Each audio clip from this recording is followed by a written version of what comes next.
Bonnie made a friend in class. Oh, she's already making friends. I want you to meet Forky. Hi. Hello. Hi.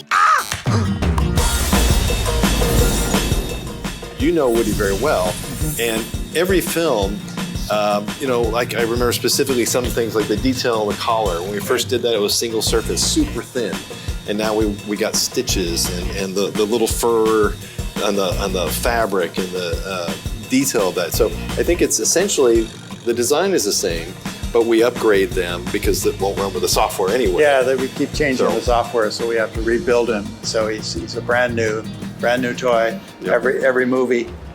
Part of the pitch was a demo shot of a ventriloquist dummy and a spaceman toy called Lunar Larry. What happened was the pitch worked. They said yes and agreed to fund the film. And we went, oh boy, now what do we do?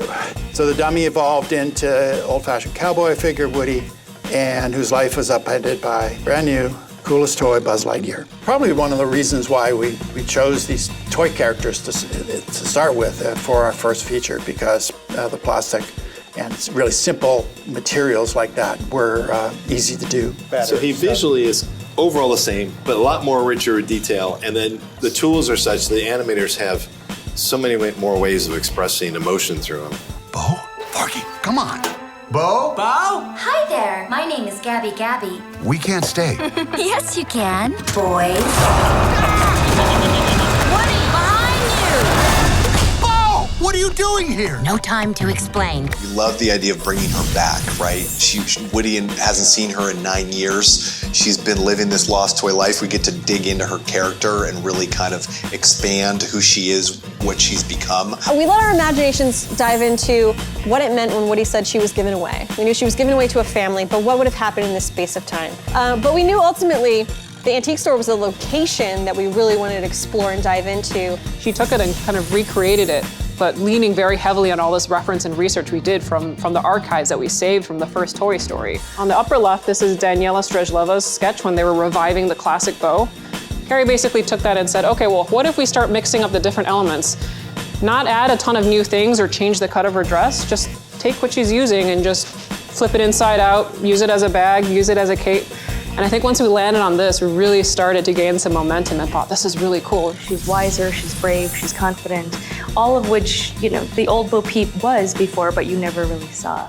Who needs a kid's room when you can have all of this? Wow. Woody, aren't we going to Bonnie? The scale and all the minor detail we added on the set, that really helped to sell. It is, hey, we are talking about Toy Story. Yeah, I think part of the fun of these films is every single one of them expands the world, you know, whether it's characters or, again, taking them out of their comfort zone. And I think we've thrown the ball further than we ever have on this film when you compare them to kind of the jump from 1 to 2 or 2 to 3. This was literally about going somewhere we've never gone, with characters we've never met before, and even in ways you've never seen. Our main characters are toys, and they are small, and we see a lot of detail from their perspective that we don't see from humans' perspective. The thing about Carnival is that they are not fancy, expensive place. Everything is a little bit shabby and a little bit greasy and very, very bang on. One example is that the edge of the carpet backing here are not perfectly cut. Like someone was cutting with a bad pair of scissors and then just stuck it on. Also, the grip of metal bar that holds up the game prize is not perfectly straight or even. As a set artist, we always thinking about how to give the environment a voice of their own. That's what kind of got us excited, is like we could take this, on one hand, show you something that you remember and you love, and it's the colors and the characters of Toy Story, but pivot in a way that you haven't seen before. And that's how we kind of approached it, and I think that's why we're really proud of it.